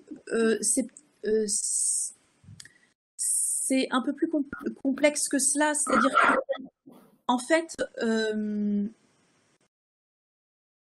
ce sont des voies de formation qui préparent traditionnellement, hein, depuis les débuts de la création de l'enseignement professionnel en France, il sert à former les futurs ouvriers et employés. Donc des métiers peu qualifiés, socialement peu qualifiés. Il n'y a pas la formation technique et professionnelle valorisée en France, elle existe. Dans les métiers d'artisanat d'art, l'artisanat est quelque chose qui valorise la technique professionnelle, mais alors on n'a pas du tout le même recrutement. Ici, on est sur de la formation d'ouvriers et d'employés qui préparent à des emplois d'exécution. Donc, théoriquement, il n'y a pas de poursuite d'études. Théoriquement, les gens ne poursuivent pas leurs études, mis à part pour ce que je vous ai évoqué tout à l'heure, en termes de concours, d'auxiliaires d'assistantes de vie ou d'aides-soignantes ou d'infirmières. Et très peu d'entre elles finissent par les obtenir d'ailleurs. Vous voyez, on est sur toute la formation professionnelle française n'est pas comme ça. Il y a plus de 300 diplômes, 300 spécialités de formation professionnelle en France. C'est énorme. Tout secteur d'emploi confondu. Ok. Então, sobre a questão de Elaine, né? Se há ou não essa valorização na formação técnica na França. Então, a educação profissional francesa ela é um pouco complexa, como a Severine apresentou no início, né? Uma dessas vias de formação profissional, desde a sua fundação, né, ela prepara para formar trabalhadores, né, empregados, assalariados e operários. Essa via de formação ela é muito pouco qualificada e ela é também pouco valorizada socialmente. Por outro lado, há também uma formação técnica na França muito valorizada. Uma outra via de formação técnica que é bem valorizada socialmente. E o exemplo que ela dá é da formação em artesanato. Só que aí o processo de seleção é bem diferente, né, das outras vias de formação. Então, teoricamente, para essa primeira via, dos operários e trabalhadores, não existe uma continuidade proposta pelos estudos. Supostamente, eles não vão continuar, a não ser nesses casos em que as pessoas tentam obter outros diplomas, que é o caso que ela exemplificou anteriormente, né, das meninas que terminam um curso técnico em sapato e vão tentar enfermagem ou cuidadoras, enfim, outros processos seletivos aí. De todo modo, ela conclui dizendo que a formação profissional na França é muito complexa, tem mais de 300 cursos para obtenção de diplomas de atuação professionnelle.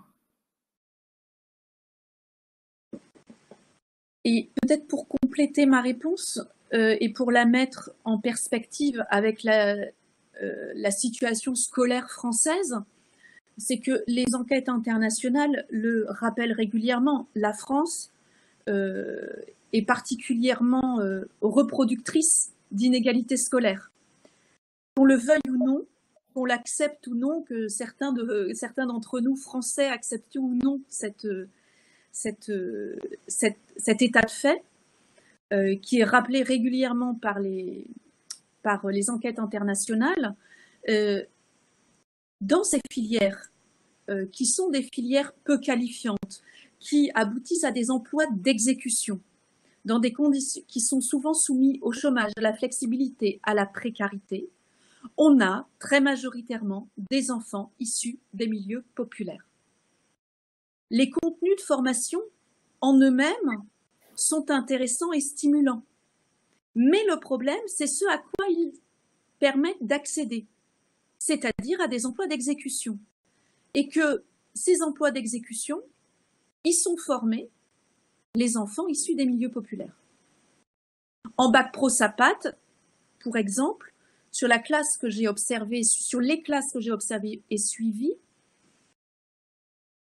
on n'a aucun enfant issu des classes moyennes supérieures, aucun enfant issu des classes supérieures. On a des enfants issus des milieux ouvriers, employés, dans des situations parfois de grande précarité économique et familiale, avec la maladie intrafamiliale. Enfin voilà, des portraits quand même sociographiques d'élèves qui manifestent de la difficulté sociale.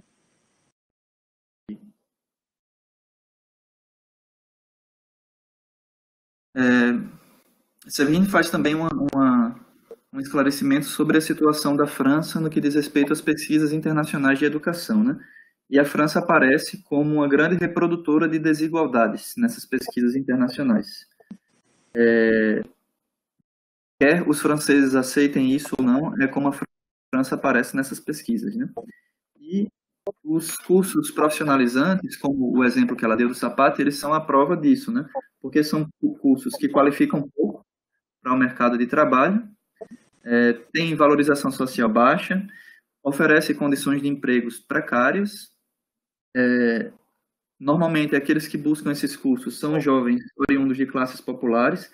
Às vezes, os conteúdos, a formação desse curso é até estimulante, mas eles levam somente empregos, eles conduzem apenas empregos de execução, né, empregos meramente tecnicistas, digamos assim, para usar o termo que a gente tem mais proximidade, né? E aí ela toma um exemplo ainda do curso SAPAT para dizer o seguinte, que nessa pesquisa que ela fez, na classe que ela observou, não existe nenhum jovem de classe média ou de classe média superior.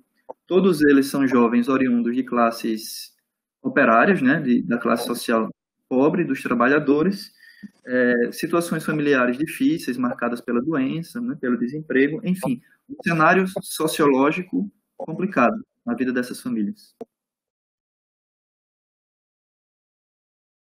Merci, Séverine. Merci.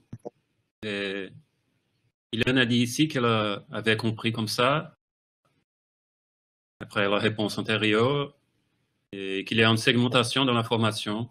Absolument. Qui se rapporte aux différents segments sociaux. Absolument. En fait, on a deux, et c'est exactement ça, c'est l'idée d'une segmentation. C'est-à-dire qu'il y a deux voies qui sont très peu perméables l'une vers l'autre. Qui est dans la voie professionnelle ne peut pas. En fait, il ne peut pas. Théoriquement, il peut.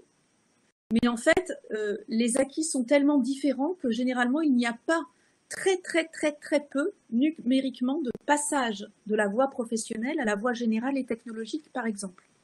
Très peu. Donc, c'est très segmenté. Sim.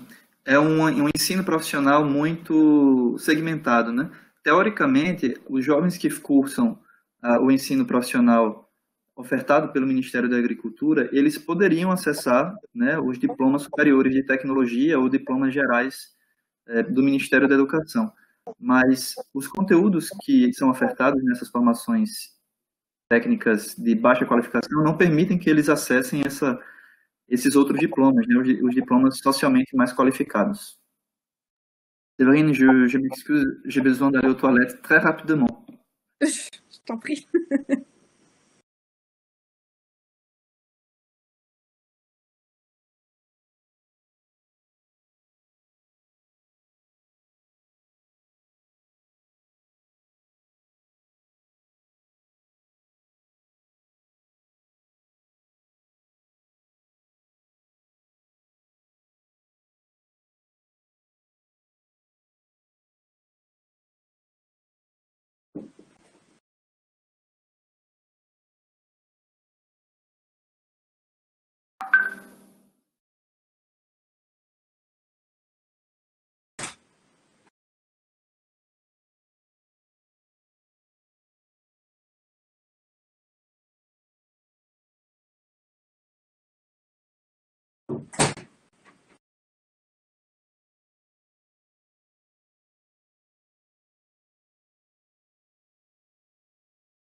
Obrigado pelo apoio, gente. Bon, juste un commentaire avant la prochaine question. De ce que je vois, Séverine, on voit que les études, les recherches de Pierre Bourdieu sont toujours actuelles, c'est ça, en France? Autour des inégalités scolaires. Alors, oui, absolument. Enfin, en tout cas, elles ont une grande importance pour encore un certain nombre de laboratoires de recherche sociologique. Le GRESCO en fait partie, attache une grande importance à l'analyse des rapports de domination qui s'exercent dans le contexte scolaire, dans le contexte du travail aussi. Donc oui, effectivement, il y a encore même une sociologie bourdieusienne extrêmement importante. Alors j'ai envie de dire qu'on essaie quand même de prolonger les analyses bourdieusiennes en n'étant pas simplement dans le mécanisme d'une reproduction ultra déterministe, comme l'a proposé Pierre Bourdieu, alors peut-être en essayant de faire un pas de côté, en se disant, oui, il y a une reproduction des inégalités socio-sexuées, mais d'un autre point de vue, les dominés font quelque chose de ce qu'on veut faire d'eux. D'accord. Je ne sais pas si c'est très clair, mais un peu dans la logique du travail de Richard Hogarth sur la culture du pauvre. Oui. On fait quelque chose de sa domination. On n'est jamais que dominer. Mais évidemment, il y a quand même il y a une logique bourdieusienne encore très importante, un héritage bourdieusien encore très important pour ceux d'entre nous qui, en France, travaillons sur les inégalités. Alors, peut-être pour une petite anecdote, je ne sais pas si tu pourras la traduire, mais notre ministre de l'Éducation nationale, qui n'a pas démissionné, lui, dommage peut-être, il a dit il y a quelques semaines maintenant que, à l'attention des sociologues de l'éducation, qu'il était peut-être temps d'arrêter de traiter ou d'étudier les inégalités sociales en France, que les sociologues de l'éducation pouvaient maintenant s'orienter vers d'autres sujets d'études. Alors évidemment, autant vous dire que ça n'a pas été très bien reçu par la communauté intellectuelle, parce que d'une part qu'un ministre vienne nous expliquer ce qu'on a à faire est problématique en soi, et que dans un second temps, il y a toujours un problème qui est lié à l'histoire du système scolaire français, mais il y a toujours évidemment un très gros problème concernant la reproduction des inégalités, et le lycée professionnel est vraiment un segment du système éducatif qui nous rappelle que les inégalités sont bien là. Ok. Gente, antes de passar a pergunta de Francinaide, eu fiz uma perguntinha rápida aqui a Severine, mais um comentário, né? Que o estudo dela me lembrou bastante a sociologia de Pierre Bourdieu, o estudo das desigualdades, da reprodução simbólica, da dominação simbólica na escola, né? E aí ela disse que sim, que de fato o pensamento de Pierre Bourdieu ele é muito importante até hoje, inclusive é muito utilizado nos grupos de pesquisa, mas eles fazem a tentativa de ir além do pensamento de Pierre Bourdieu, sobretudo ultrapassar essa dimensão ultradeterminista da reprodução e, a partir de outros autores, dizer que existe algo que os dominados fazem, que os dominados reagem, né? Que não é tão determinista assim essa reprodução, que existe um processo de resposta, né? Que existe um processo de resistência. E aí ela traz uma anedota também sobre o ministro da Educação francês, que ela diz assim, que ele não se demitiu, né? Como o nosso, ele aliás não foi demitido como o nosso, né? O brasileiro. E o ministro da Educação francês disse simplesmente que os sociólogos da educação deveriam parar de estudar as desigualdades na França. Tipo assim, ok, já é suficiente, já basta, né? Não precisa mais estudar a desigualdade. E aí, obviamente, isso não foi bem visto do ponto de vista da política nacional e internacional, né? Esse pronunciamento do ministro da Educação, né? Falando isso. E isso mostra também que a educação francesa ela continua exigindo dos pesquisadores esse estudo sobre a desigualdade, até porque o liceu profissional, a educação profissional, ela é um índice, né, um sinal forte de que existe reprodução de desigualdades na educação francesa. Acho que podemos ir para a questão de Francinaide, Clayton.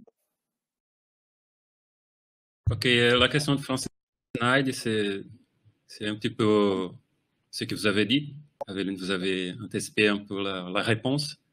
Et ça rapporte ces références dans la sociologie, et dans les sociologues de l'éducation. Quelles sont ces références-là qui peuvent nous aider avec la discussion sur la naturalisation de la femme au milieu du travail? Alors, moi personnellement, je me suis beaucoup orientée non pas vers les travaux de sociologie de l'éducation pour travailler cette question de la naturalisation des compétences des femmes. C'est plutôt du côté de la sociologie du travail qu'il faut aller voir, parce qu'en sociologie de l'éducation, d'une part, on s'est relativement peu intéressé en France à l'enseignement professionnel. Première chose, étant... Enfin, je te laisse. Vas-y. Então, em relação à resposta de Francinaide, né? Severine diz que, do ponto de vista teórico, ela não se baseia tanto nos estudos de sociologia da educação, porque, por incrível que pareça, os sociólogos de educação não se interessaram muito sobre a educação profissional na França. No caso dela, ela se interessa e ela utiliza muito mais referências de sociologie du travail. Alors, en sociologie du travail, on a quand même pas mal de choses sur les métiers au féminin et la naturalisation des compétences des femmes à faire certaines choses, comme le soin et le service aux autres. Alors, ou alors dans les métiers de représentation de soi. Alors, je pense notamment aux travaux très récents de Gabrielle Schutz, qui a écrit un ouvrage sur les hôtesses d'accueil. Ça, elle montre très bien toute cette logique d'essentialisation des compétences. On a aussi les travaux sur les aides-soignantes de Anne-Marie Arborio, des travaux de Marie-Hélène Lechien sur les puéricultrices, donc ces jeunes femmes qui s'occupent des enfants. Voilà, globalement, c'est ça. Le travail de Gabrielle Schutz sur les hôtesses d'accueil, et l'autre, c'est le travail de Anne-Marie Arborio sur les aides-soignantes. Ah, Anne-Marie.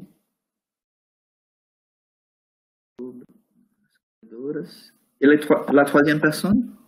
Marie-Hélène Lechien, qui a travaillé sur les puéricultrices.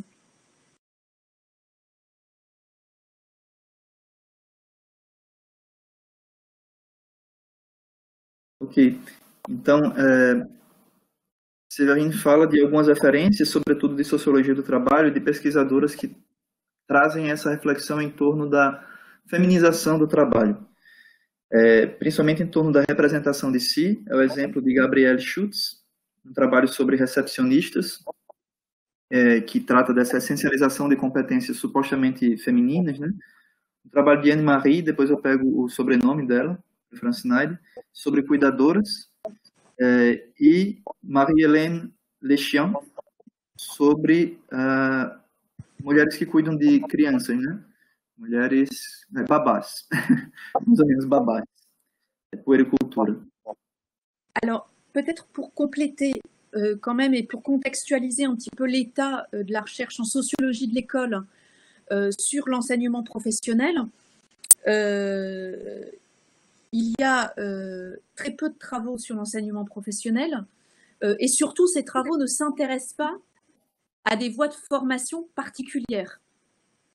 C'est toujours l'enseignement professionnel de manière générale pour montrer que c'est un instrument très efficace de reproduction des inégalités sociales. Ok. E há, sobretudo, poucos trabalhos que falam da educação profissional abordando cursos específicos, né, de educação profissional, do ensino profissionalizante francês. Normalmente, eles são trabalhos sobre a educação profissional em geral, sempre dizendo que a educação profissional francesa, ela reproduz essas desigualdades. De fait, celles auxquelles alors, si on s'intéresse à des élèves, on a des travaux récents, très récents, dont certains ne sont pas encore publiés, mais je vais vous donner quand même les noms. Il y a un travail publié déjà qui est celui de Clotilde Lemarchand, qui a écrit un ouvrage qui s'appelle « Unique en son genre » et qui a travaillé sur les jeunes filles qui intégraient des voies de formation dites masculines. Donc, qui font des choix transgressifs. On a aussi le travail qui n'est pas publié encore, hein, mais qui va l'être, de Priska Kergoat, qui est elle sociologue du travail, mais qui travaille sur l'école aussi. Et elle a travaillé notamment sur des filières de la vente et de l'accueil administration en France qui accueillent des filles et des garçons. Então, Severina apresenta também alguns outros trabalhos que se concentram sobre os alunos. Há um trabalho muito recente de Clotilde Lemarchand, intitulado intitulé L'unique insurgent, c'est ça?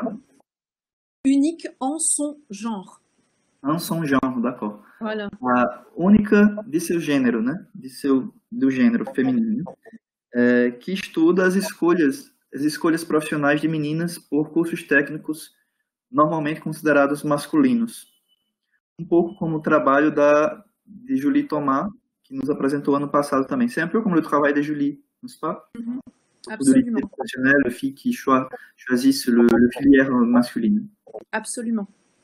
E um outro trabalho que ainda vai ser lançado, que é o trabalho da Priscilla Kergoat, muito conhecido no Brasil também, entre os estudiosos de de sociologia do trabalho e, sobretudo, de questões de gênero e trabalho. E a Kergoat vai publicar um material sobre alunos de cursos de vendas e administração.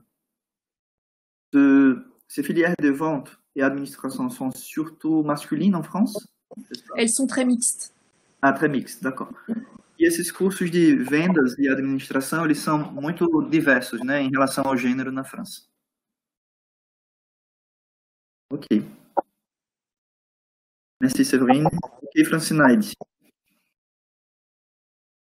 Temos alguma outra questão, Cleiton? Não, até agora só foram essas. C'est juste ça. Ok.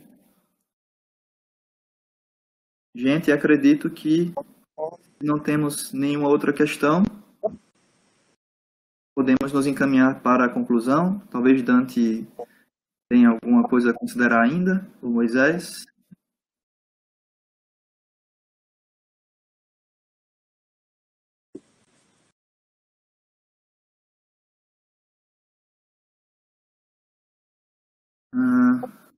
Oi, eu estou tentando, eu estou ativando a câmera e está demorando, mas não tem problema não. Tá certo. Então, eu penso que nós estamos caminhando para finalizar, né, o nosso encontro ao vivo. Agradecer a professora Severine, agradecer a participação de todos. Tivemos uma excelente participação, perguntas, um diálogo importante, né?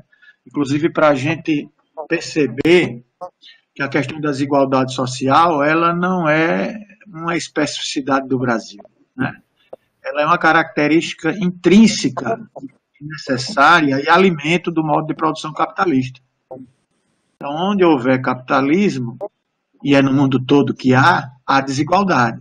Agora, a intensidade é que é diferente em razão das questões políticas, históricas e econômicas de cada lugar, né? De cada território, de cada país. E dentro de cada país, isso também não é homogêneo.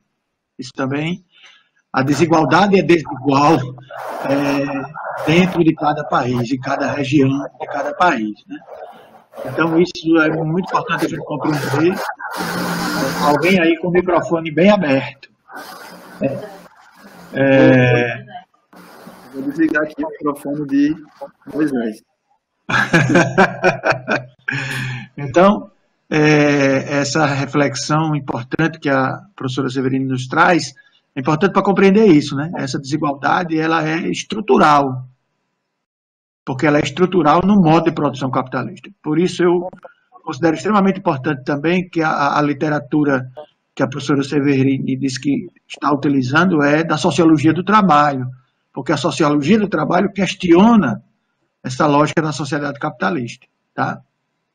Então, do nosso ponto de vista, é agradecer mais uma vez a todos e a todas, a professora Severine especialmente, e convidar para, na próxima semana, a nossa próxima ao vivo, na próxima semana, que será o discurso político sobre a educação profissional com o Irlen Gonçalves, do Cefet de Minas Gerais, no próximo dia 26, nesse mesmo horário, às 9 horas. Legal? Então, da nossa parte, é agradecer, e eu retorno ao professor Avelino para que ele, juntamente com a professora Severine, façam as considerações finais. Certo. Obrigado, Dante.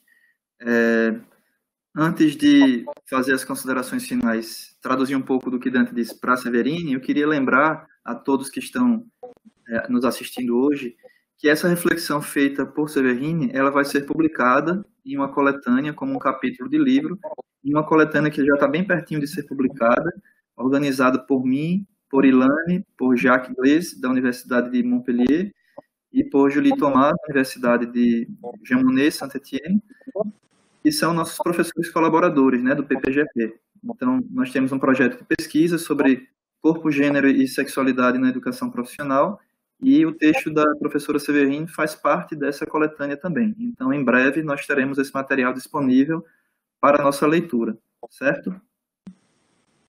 Séverine, le coordinateur de l'école doctorale, le professeur Dante, Il vous a remercié beaucoup. Il a aussi nous rappelé que les inégalités, elles vont exister dès qu'il y a le capitalisme. En ce moment, n'importe où, n'importe dans quel pays, dès qu'il y a le capitalisme, on voit des inégalités aussi. Moins intenses, moins fortes, mais il y aura toujours. Ça dépend du pays, évidemment, les manières de structurer les inégalités. Et voilà, je présentais aussi aux étudiants et aux chercheurs l'ouvrage collectif qu'on est en train d'organiser et que votre texte, il sera là pour qu'on puisse accéder à cette réflexion. Et on n'a plus de questions, donc on peut finaliser. Et si vous voulez, vous pouvez nous adresser quelques mots de conclusion.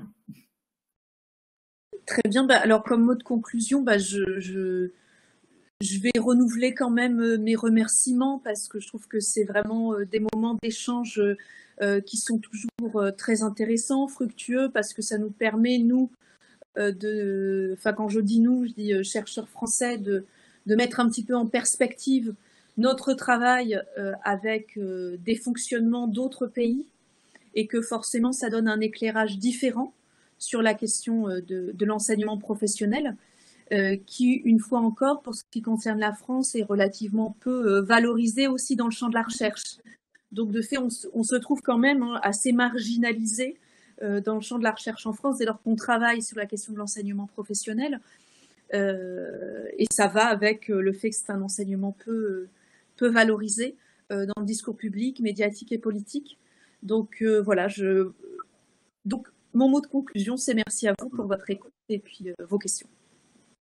Merci a vous, Severino. Bom, gente, a professora Severina ela agradece mais uma vez o convite da coordenação do programa. Essa oportunidade de partilha de saberes é sempre interessante, né, para os professores. Quando ela diz assim, nós, professores, pesquisadores franceses, é bastante interessante compartilhar isso, até porque na França a pesquisa em torno da educação profissional ela não é valorizada, e aí esse momento de compartilhamento com outras pessoas que pesquisam na educação profissional é bastante importante para ela também, né? E por isso ela agradece a todos pela partilha e pela escuta. Como o Dante já concluiu, então agradeço mais uma vez a paciência de todos, a escuta. Não é fácil a gente participar de uma videoconferência em outro idioma, né? Isso exige de nós também um pouco de paciência também, mas é importante para o nosso crescimento, o nosso aprofundamento em determinadas questões, aprender a partir de outros olhares, de outras experiências. Então, obrigado a todos e um bom fim de semana. Até a próxima sexta, às 9 horas, com a próxima apresentação, a próxima palestra que Dante já anunciou. Donc, c'est ça, Séverine. On garde le contact. On peut penser à d'autres possibilités de partenariat. Absolument. Merci. Pour nous aussi, pareil. Et bon week-end. Oui, merci vous aussi. Bonne soirée. Bonne soirée. Ah non, bon repas pour vous en fait. D'accord. Ciao. Au revoir. Au revoir.